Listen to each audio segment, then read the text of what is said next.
Okay, let's get it right into this clip with Daniel Smith talking about anti-immigrant sentiment.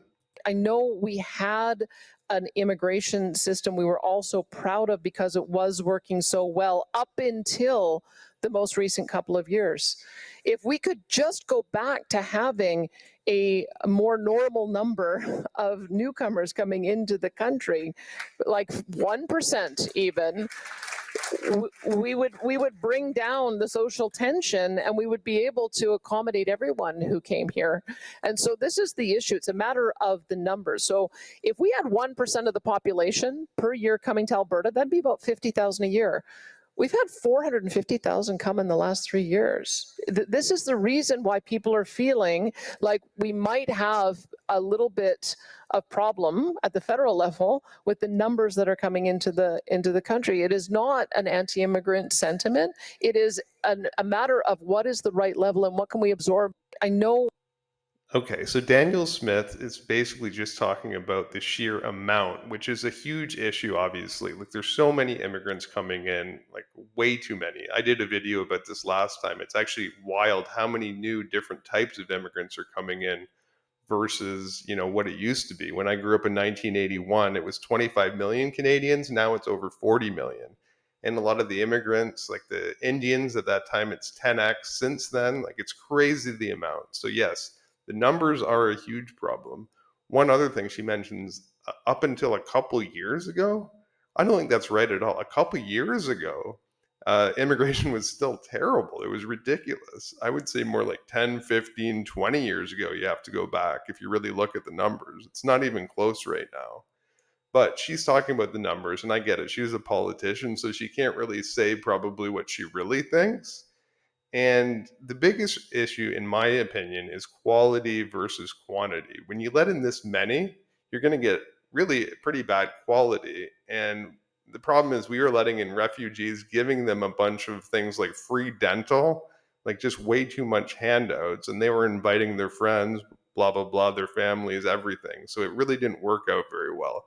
It's easy to print a passport, but it's hard to actually provide the infrastructure for immigrants coming in, obviously. Let's look at some of the comments and then we can talk about that as well. Let's look at this. It's not a little bit of a problem, it is a big problem and a major ripple effect that cannot be fixed overnight. It needs to be changed so we can start fixing things. And that's, of course, that's a big point. Let's get into some of the other ones. As an immigrant myself, I completely agree. When I came to Canada in 2000, immigration was controlled and more organized. Of course it was. It was way different in 2000. Let's think. Totally agree. Hospitals, housing, jobs, everything overwhelmed. And this is a really big point. So immigrants are coming in now. We have a housing shortage. When they come in, the schools are terrible. We can't, give jobs to everybody. We don't have them anywhere for them to live. Then you get other problems, of course, like the healthcare goes way down. Everything goes down. The quality of life for everybody does. But it isn't, again, just the number of people. It's hard to get good ones coming in when you just open the doors and say, we'll take any bodies. And that, I think that's a huge problem right now. So yes, we have to bring down the level, but if we bring up the quality, that's what it used to be. We only had the point system basically and let in awesome ones. And I have a lot of recent immigrant friends and they're feeling it too. Like, they're kind of disgusted by what they thought Canada was before coming in. They come here and they're like, wait a minute, this is kind of, it's almost like, why did I even bother coming here about the quality?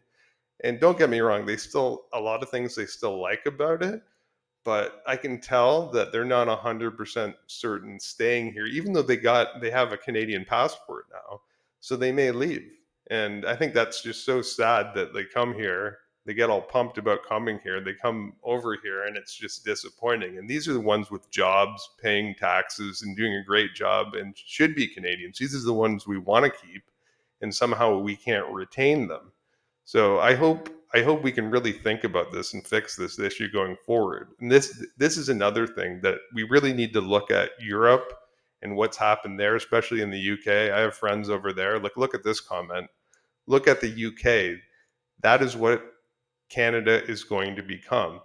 And I totally agree with this. That's why they even had Brexit a few years ago. They were part of the EU. Now they're not. Why do you think that is? Do you think they just hate immigrants coming over?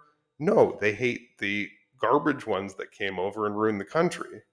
And this has happened all over like the UK. And I know people in the UK. I have friends that are actually from there living there, and they said it's just so bad right now, and they don't really want to stay there either. Canada could easily become that, and we don't have to. Like they had a much more difficult situation because of their proximity to Europe, and they were part of the EU.